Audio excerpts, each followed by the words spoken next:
This morning for that, aren't you? Amen. Glad to be here. I want to say how much we appreciated the opportunity to come and to help out. I want to say how much we appreciate Brother and Sister Lynn's for their hospitality, allowing us to stay in the home. Appreciate the meals, everything that's been done. We really do appreciate it very much. I'm going to let Brother Jeremiah come and preach at this time. So if you'll get in and help him preach, let the Lord use it.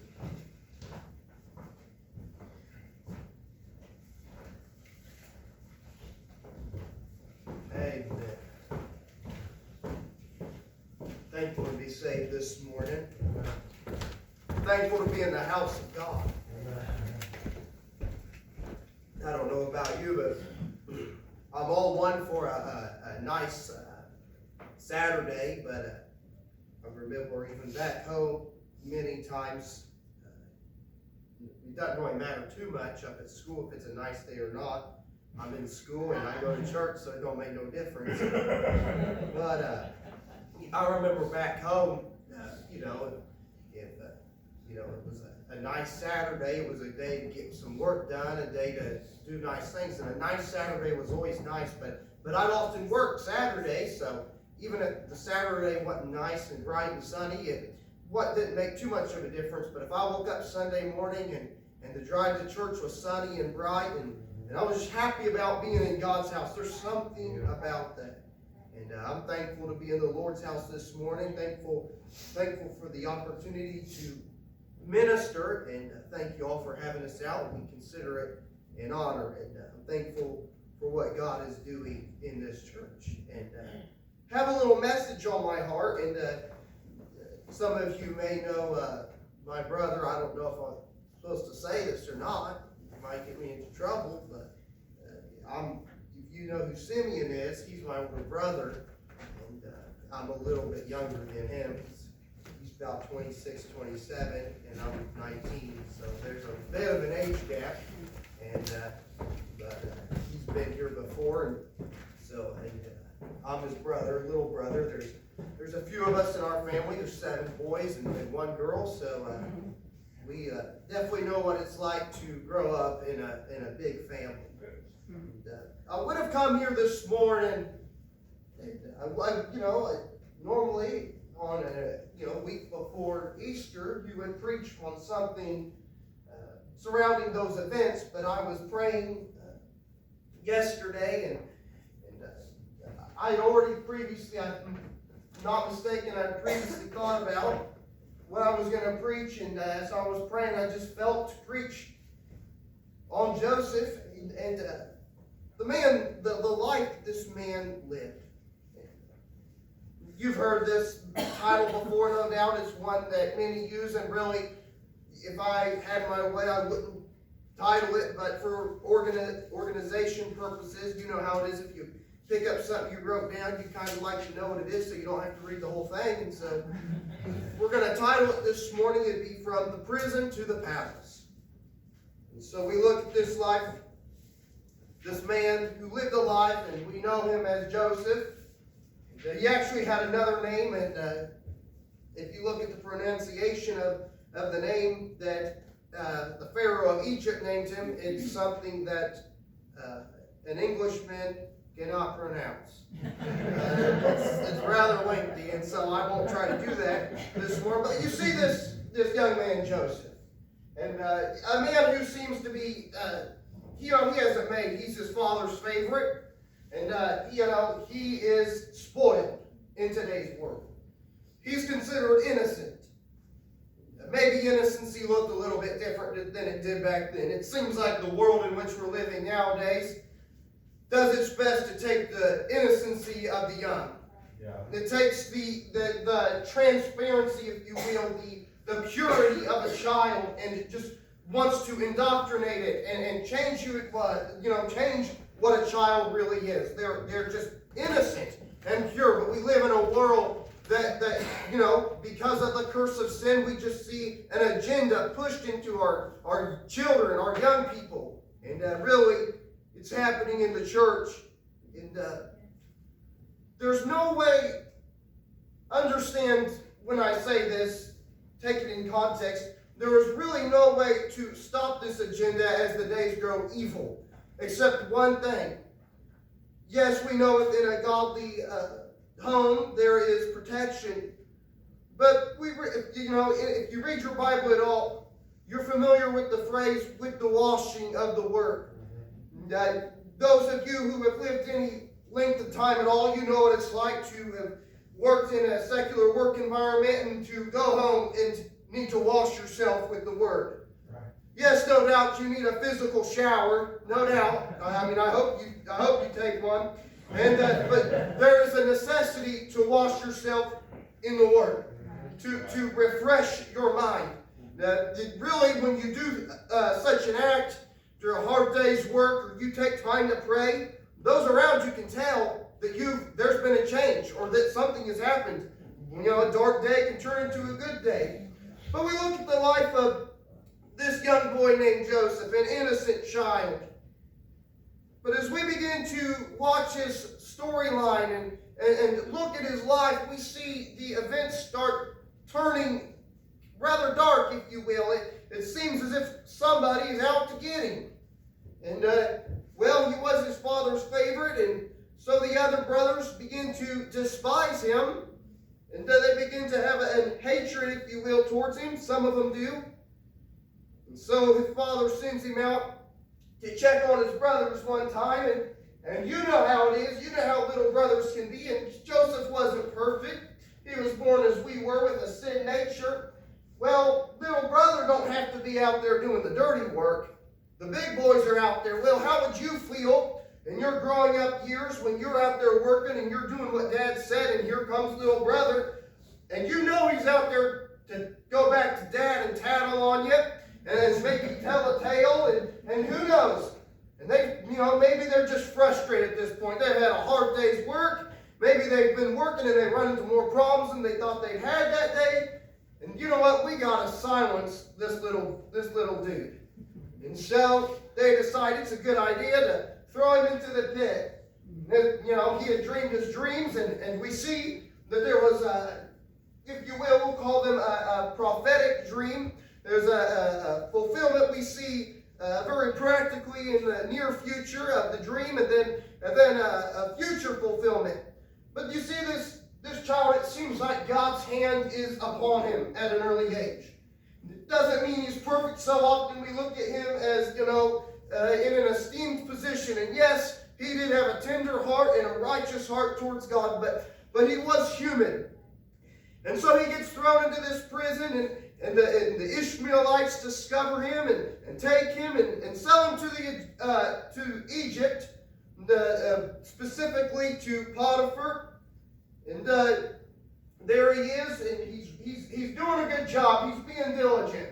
He's working hard, and it doesn't take very long before he has a name, before he has a background, if you will. And he's known for his hard work. He's known for being faithful. But all too soon there comes a calamity. He's serving faithfully. He's going about his daily business. He's responsible. And he's learned what it's like to be in charge. I can't say for sure it was this way, but it almost seems like he knew what it was like to be an overseer. And maybe that's something his father saw in him at a young age. Even though he was the youngest, it seems as if maybe his father, maybe he had learned what organization of getting a job done was, and so his father put him over this. But we see him maybe take that ability into other places. He's a natural leader. And so this man who is responsible and righteous and remains integrity even in difficult situations, God begins to preserve him. Joseph knew what it was like to live uprightly. Right. So we see him presented with a temptation. We see him presented with an obstacle. Now there is something that you must understand. These events have taken place at a young age in Joseph's life. When he is brought to Egypt, he's younger than you would think, because when he is presented with this temptation, in verse 7 of chapter 39, and it came to pass after these things that his master's wife cast her eyes upon Joseph, and she said, Lie with me. But he refused and said unto his master's wife, Behold, My master wotteth not what is with me in the house, and he hath committed all that he hath to my hand. And what does he say? There is none greater in this house than I, neither hath he kept back anything from me but thee, because thou art his wife. How then can I do this great wickedness and sin against God? He is aware of his responsibility. He is aware of the position that he holds. And so we must realize that for such a young man, God has been working in his life. He realizes that it would be a sin not only against his master, but against God. It has been determined that Joseph at this time of temptation, was roughly 17 years old. And that's a young age to be faced with this problem. And it came to pass as she spake to Joseph day by day that he hearkened not unto her to lie by her or to be with her. We know the story. She falsely accuses him. Dirties his name. You know, it's one of those situations where you don't do what I want, I'll make a mess for you. No doubt Joseph, being in leadership, had faced this kind of problem before, and he knew what was going to, maybe he didn't know how, to what degree this would happen. But really it makes me wonder. It says Potiphar was angry, but it makes me wonder if in the back of Potiphar's mind, he begins to question and wonder, did this really happen? This man who's been so faithful, he's been so honest. And it says this about Potiphar, and it says it about the Pharaoh of Egypt. Whatever they put him over, they didn't even have to pay attention to. Whatever, he was so responsible that pretty much he took the role that they were to fulfill.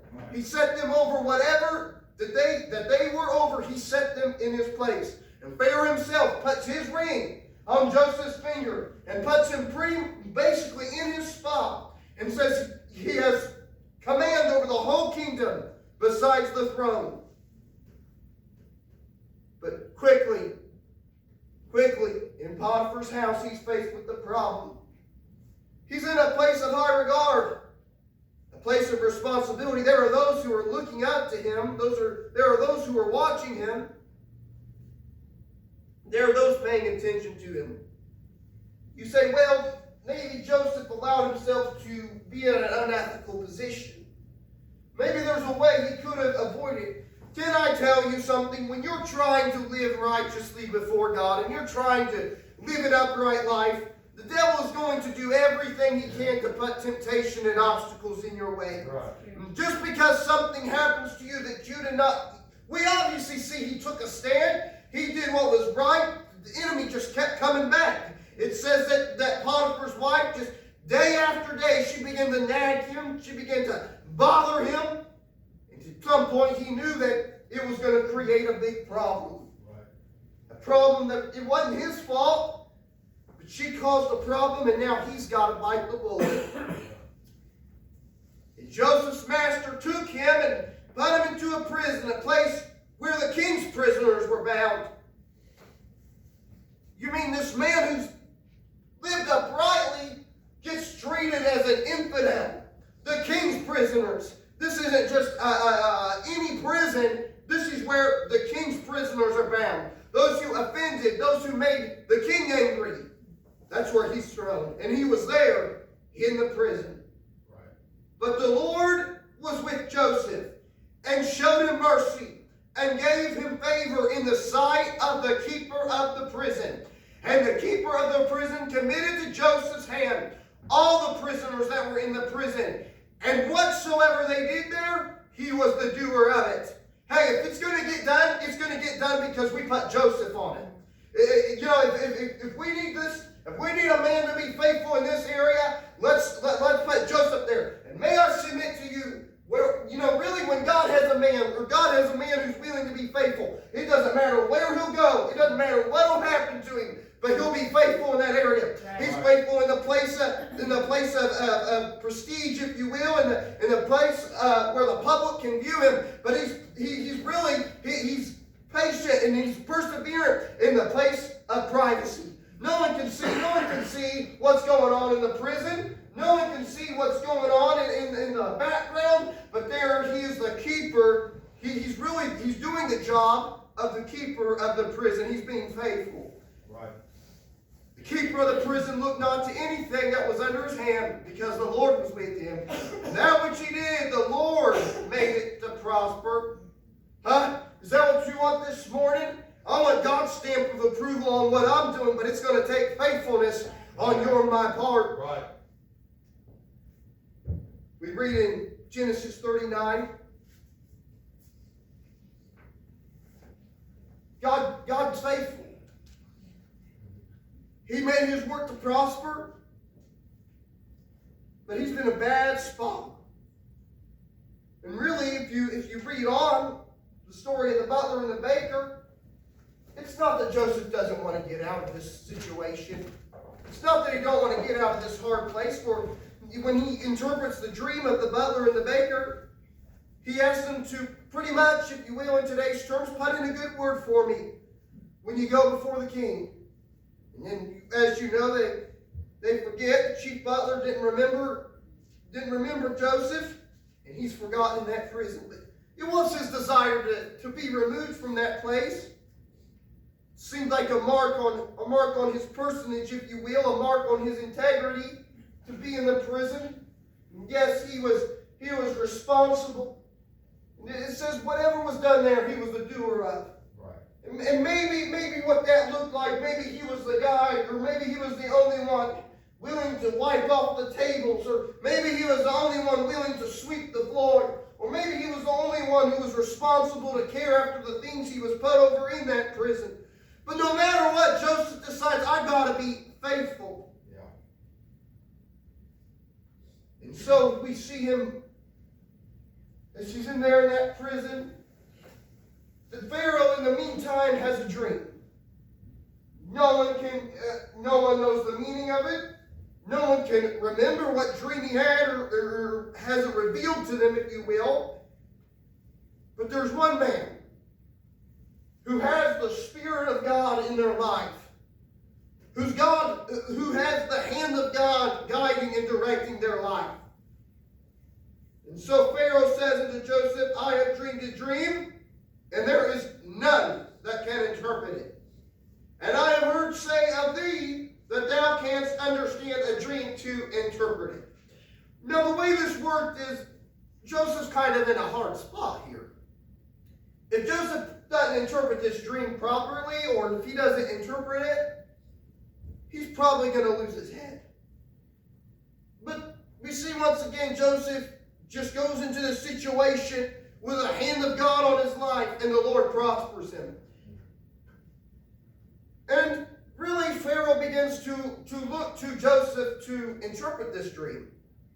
You see, he says, and I have heard say of thee that thou canst understand a dream to interpret it. Joseph said, it's not in me. It is not in me. God shall give Pharaoh an answer of peace. What boldness. And Pharaoh said unto Joseph, in my dream, I dreamed a dream, and he goes on, and he tells about the dream, and Joseph's able to interpret it. And we go on to verse 32, and it reads, and for that the dream was doubled unto Pharaoh twice.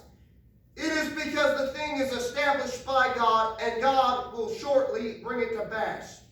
Now therefore, let Pharaoh look out a man discreet and wise, and set him over the land of Egypt.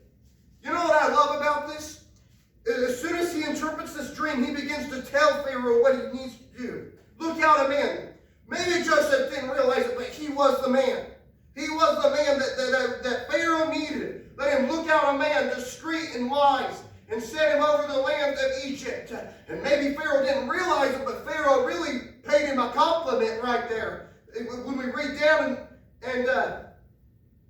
and the thing was good in the eyes of Pharaoh and in the eyes of all his servants. And he says, and Pharaoh said unto his servants, can we find such a one as this? A man in whom the Spirit of God is. Hey, maybe there's some men who have a better looking background. Maybe there's some men who would look better for this position. But we need this guy because he has the Spirit of God through a battle or two, but God's stamp of approval is upon this young man. And God's about to appoint him to a position that those in the prison would really never have thought. You know, he was just a prison mate, if you will. He's just one of their inmates. He's never going to go anywhere in life. But God respected his integrity because he remained upright. He didn't give up on life in the prison. But he decides, I'm going to be faithful no matter where I find myself. Right. It's not as though God was passing this judgment upon him, or as though he had done something wrong to receive this that he has gone through. Rather, God has allowed him to go through some hard things that would prepare him for this position. Right. You see, Joseph knows what it's like to be in the prison. And so every time he casts somebody into the prison from this day forward, he not only knows what they're going to go through, but he also knows what it's like to be falsely accused and to be punished as an innocent man. Right. So you have this man of integrity who's faced a lot of walks of life. He's been through some battles. For as much as God has showed thee all this, there is none so discreet and wise as thou art. He describes a man to Pharaoh. You know, he describes, this is what you need. And he looks at him and says, you're the man I need. You're the only one who could help me with this dream. Thou shalt be over my house, and according unto thy word shall all my people be ruled. Only in the throne will I be greater than thou. And Pharaoh said unto Joseph, see, I have set thee over all the land of Egypt. And Pharaoh took off his ring from his hand and put it on Joseph's hand, and arrayed him in vestures of fine linen, and put a gold chain about his neck. And he made him to ride in the second chariot which he had. And they cried before him, bow the knee. And he made him ruler over all the land of Egypt. And Pharaoh said unto Joseph, I am Pharaoh, and without thee shall no man lift up his hand or foot in all the land of Egypt. You see, really, it is impossible that this man who had been thrown in prison, this lad who was a Hebrew, should ever be in a position. He goes from being an innocent child in a nice home and comfortable, living a comfortable life to having to, if you will, hold responsibilities in Potiphar's house. And once again, he goes through a hard time in life. And he's still a young man, no doubt. And he's facing these battles, and really he's matured beyond his age. Even when he was faced with the temptation in Potiphar's house, no doubt at a young age he's learned what it's like to be responsible. And so here he is, and he's come before Pharaoh, and Pharaoh says, you're the man I need because you are wise and you are discreet. And really all it was is Joseph was allowing God to shape and form his life, even through the difficult times, even through the hard times. He's placed in a prison, but he decides he's going to remain his integrity. What would we do? So many times we get placed in a position that we don't like, and all we do is complain. But you see, it's not as though he didn't want to get out. He made steps to get out, but it was also him being faithful and him being responsible, and God honored that. Because it was God who gave him the interpretation of the dream. And really it all worked in God's time, and God was preparing him for the position he was about to fulfill. But what about it, Joseph? What about it when you're stuck in that prison? Don't you have some times where you despair? Don't you have some times where you wish you were just back in Daddy's house, living a comfortable life? Don't you wish you still had your position in Potiphar's house? What are you going to do now? And so now all you have is this bad reputation, and you just feel stuck in life. If we're being honest, he no doubt did feel stuck many times, but he just kept being faithful. Right. You're in the lowest place, Joseph. You're in the lowest place. Really, this is what I would consider. Yes, he was thrown in a pit. But this one, he has a bad reputation by many, even though he's lived uprightly. Yes, no doubt there were those who looked on and said, this rumor, if you will, does not match this man's lifestyle. Right. And so, and then really, I do believe Potiphar had to wonder. He had to question. But as begin to go forward in the story, you must remember, as he is now in this exalted position that Pharaoh has put him in, he's now over Potiphar and his wife. He's now in a position of leadership over them. And you don't read anywhere. I know it doesn't, it's obviously not, we don't have the complete life of Joseph in the Bible. But you don't read of anywhere where he lashed out in anger or got revenge on Potiphar and his wife.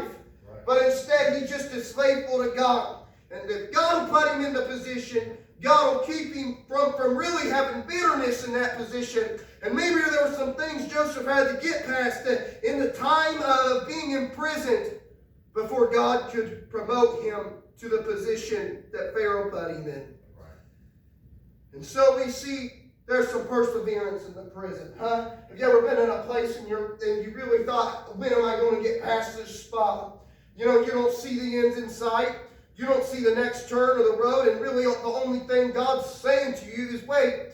And so if you ever been in that place, you know what it's like to pray for direction and all you see is a red flag, and so you don't feel like you can move forward. Well, that's where Joseph's at in this prison. And really, if we're being honest, yes, we've gone through some things, but I don't know that any of us have gone through quite what Joseph is facing here. A man who put his whole heart into everything he did, and then was faithful in the hard times. Right. Whatsoever was done, he was the doer. Is that us today? If something's going to get done, are we the ones who are willing to step up and say, I don't care how deeply I've been hurt. I don't care how much or how bitter I could be. I'm going to put that behind me. I'm going to move forward. Because there's a cross ahead. Somebody's got to bring the gospel. Right. Somebody's got to pave the road for the future generations. But the problem so many times we see in the current church world we're living in is people are getting bitter and leaving the church. But Joseph decides he's going to persevere and be the man of God that God has called him to be. Right. So not only do I see perseverance in the prison, I see him prosper in the prison. He doesn't just get past, there are those in our church world, or there are those, sometimes we're the ones that come to church and we act like we're just barely hanging on. We act like we're just barely holding on. It's not just my intention, and it is not just my goal to survive, but I want to thrive in God. I want to spiritually be thriving and maturing in Christ, and that is what Joseph is doing here. He's growing in the prison. He's prospering in the prison. And so many times we think our surroundings and we think the elements we live in has to define how we live. We think it has to define how we act. And if Joseph had done this, Joseph would have never seen the light of day outside of this prison again. But he decides, I'm going to be responsible. I'm going to be faithful in the prison. And so God promotes him because he's faithful.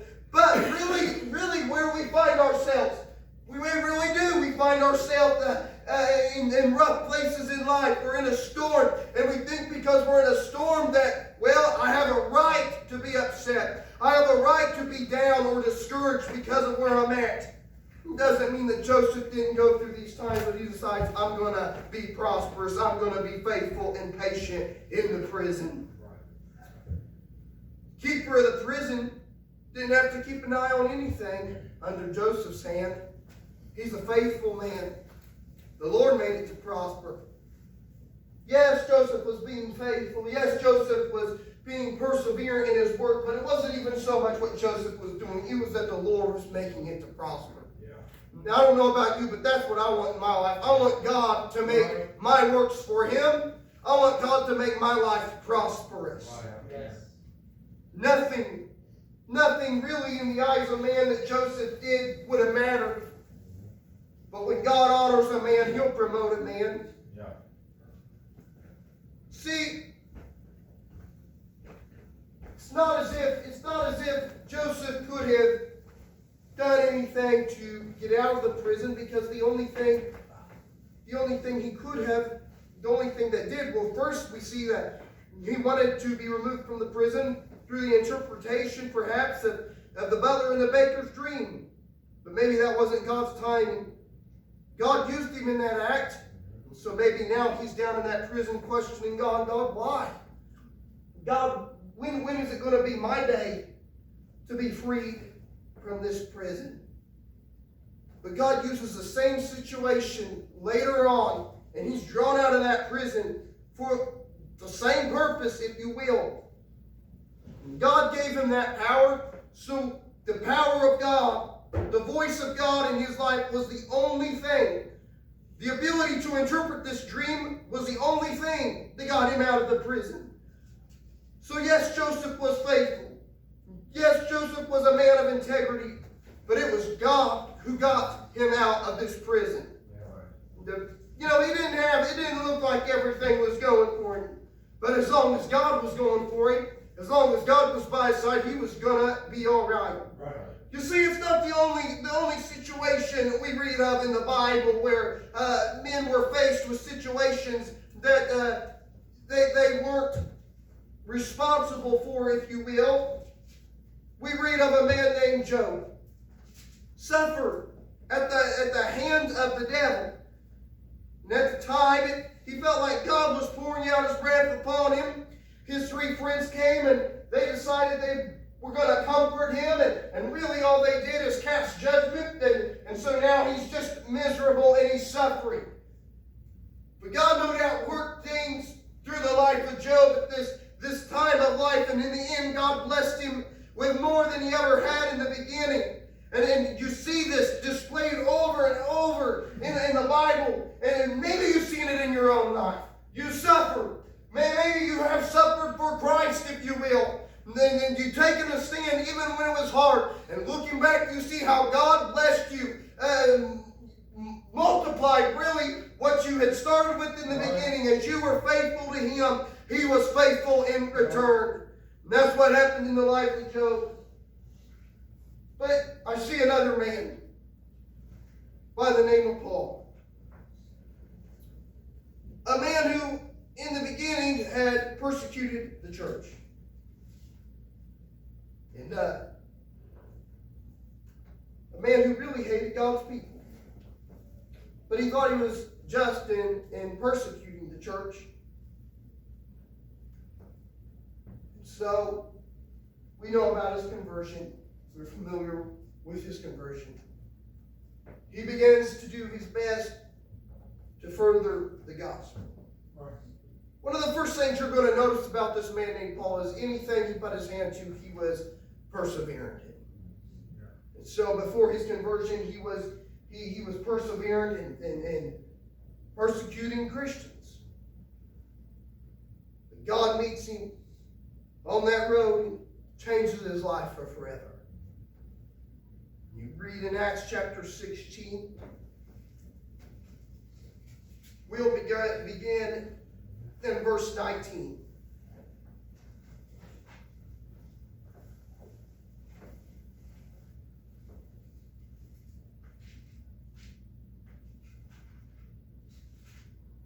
And when her master saw that the hope of their gains was gone, they caught Paul and Silas and drew them into the marketplace unto the rulers. If you're familiar with this story at all, actually we'll just skip up to 16. And it came to pass, as we went to prayer, a certain damsel possessed with the spirit of divination met us, which brought to her masters much gain by soothsaying. The same followed Paul and us, and cried, saying, These men are the servants of the Most High God, which show unto us the way of salvation. And this did she many days. But Paul, being grieved, turned and said to the spirit, I command thee, in the name of Jesus Christ, to come out of her. And he came out the same hour. And when her master saw that the hope of their gains were gone, they caught Paul and Silas and drew them into the marketplace unto the rulers. But you say, they're doing something righteous. They're working for Christ here. Why would God allow anything to happen to these men? They were brought before the magistrates, and the magistrates said, These men, being Jews, do exceedingly trouble our city.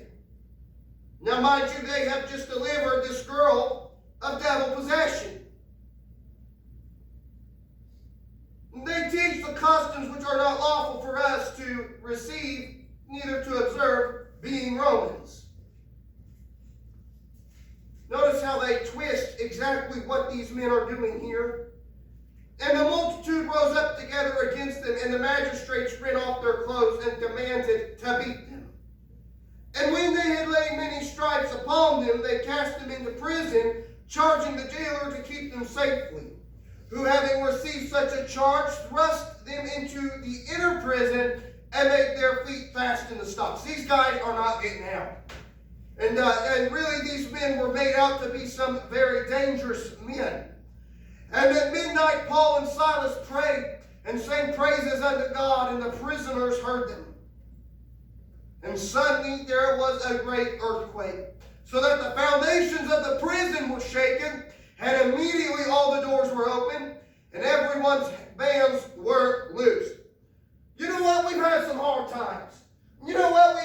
We've struggled with some things, and really he's doing it for Christ's sake. But what Paul is thinking, no doubt, is as he's suffering for Christ and as he's going through torture for Christ, well, what did I do? What did I do before my conversion? And so if Brother Silas looked over at Paul and began to see the tears flow down his cheeks, and maybe he asked, maybe Silas, if you will, follow my imagination. Maybe he looks over at Paul and maybe he inquires of his tears. And really, maybe this is, some would, wonder if this is Paul's thorn in the flesh, the fact that he persecuted Christ's church. And so maybe Paul is weeping at the time of these torturings and going through these struggles. Just imagining that he was once the one with the rod in his hands. He was once the one with the whip in his hands. He was once the one who commanded the Christians to be locked up and thrown into prison, if you will. And he was the one who headed these acts up. But now he has turned to Christ in his suffering, and he feels the very things that he put other Christians through. What a thing to deal with. Really, at some point, no doubt there was a point when Paul had to forgive himself. But Paul, he's now suffering for Christ, doing what is right. And maybe at times he doesn't wonder too much why he's suffering, because he probably just thinks that it's what he deserves. Maybe he has a hard time forgiving himself, but here they are going out for Christ, and really they just changed this young girl's life. But her masters don't care. They've lost money in this. What selfishness. And they knew what was going on. And so immediately they have hatred towards these men of God. Well, Paul, why don't you give up now? You know what? You just went through some hard times. You're tortured, you're trapped. There's no way you're sleeping tonight, Paul. You're in too much pain. You've been beat. You can't lay down on that back. And so he's up, and what are you going to do? Why don't you know what? I think you ought to do what most people do when they're in tough spots of life. I know what you should do, Paul and Silas. Paul, you start complaining, and Silas, you start complaining. You should see who can come up with the biggest sob story. That's what you should do, and that'll make you feel a whole lot better. But no, that's not what they do. They begin to praise and sing praises unto God. They don't dwell on where they're living. They don't dwell on what they're feeling at this time. Instead, they say, we're going to make the most of this situation. Huh? Is that the kind of Christian we are? No matter where we find ourselves, we're going to be faithful. No matter where we're at, we're going to be joyful, sing praises to God, even in the hardest times, even in the times where we don't feel like there's a song. Are we still going to be faithful? Not only that, these men have just, you know how prisons work, and the way news travels in prisons, no doubt. And so as soon as these prisoners Paul and Silas are thrown in, the whole prison knows that, well, there's some more inmates in this prison. And so they know what's going on. But why are those men who were just beaten, those men who were just tortured for Christ, why are they singing a song? And the other prisoners glimmer, or maybe it put a glimmer of hope in their own eyes. What kind of hope do these men have? What kind of strength do these men have that they can sing at the darkest hour? It's midnight. It's midnight. We've been beaten. We've gone through some things, but we're still going to sing our praises unto God. And there was power in the prison. What did God do that night for them? God shook that prison loose. God broke every chain on them guys because God was faithful, Do we believe God to be faithful in our lives, or do we sit back in fear and doubt? Matthew chapter 5 and verse 10.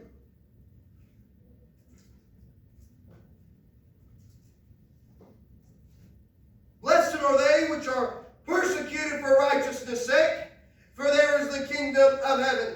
So often we don't really familiarize ourselves with that passage of Scripture because persecution is not really something we face in America.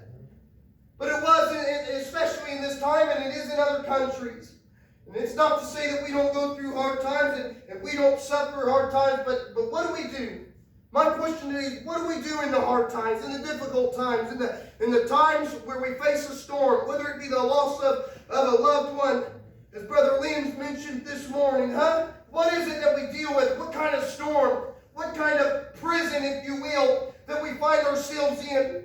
What do we do with that when something comes our way? When we find ourselves in a hardship, how do we respond? Do we ball up in bitterness? And just our complaint is ever before us? Is that our response, or are we joyful? Are we going to sing praises in the storm? Are we going to sing praises in the darkest place of our lives? So as I was praying yesterday, my prayer was, God, don't give me a sermon. God, don't give me, I want a message. I want something to give to your church. And really, it is anyone can get up and give an outline and a poem and a prayer. But I want God to talk to someone here today, and I believe He is. We all face hard times, things that we can't control, deaths in families, the passing of a loved one. And I'm young, and maybe I haven't faced I know I haven't faced all the storms that I will. But there have been times in my life where I've questioned God. There have been times when I wondered why I was going through the storm that I was going through.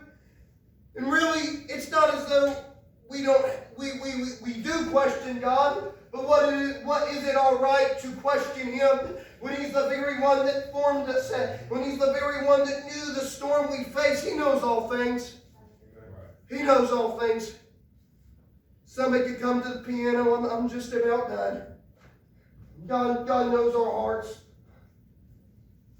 He knows the pain, the grief, the prison, struggles we go through. So may I ask you here today, what has been your response? What has been your response in the prison? In the place of struggling perhaps that you feel like you don't deserve. You don't feel like you have a right to be there. So instead of singing praises, you decide discouragement. We live in a depressed world. We live in a fallen world, and so depression is a natural cause of man's sinful humanity, if you will. But you look around and everybody's got something to be discouraged about. Maybe you've been on your knees before and you wonder, well, I don't have a song.